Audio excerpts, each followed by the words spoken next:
Ladies and gentlemen, U.S. Airways welcomes you to Toronto. The local time is 11:45. For your safety and the safety of those around you, please remain seated with your seatbelt fastened and keep the aisle clear until we are parked at the gate.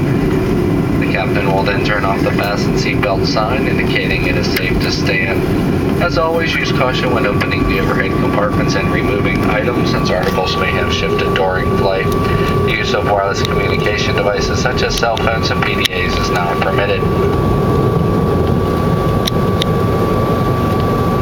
On behalf of U.S. Airways, we do thank you for flying with us this evening. We do appreciate your business and look forward to serving you on a future flight. Have a good weekend.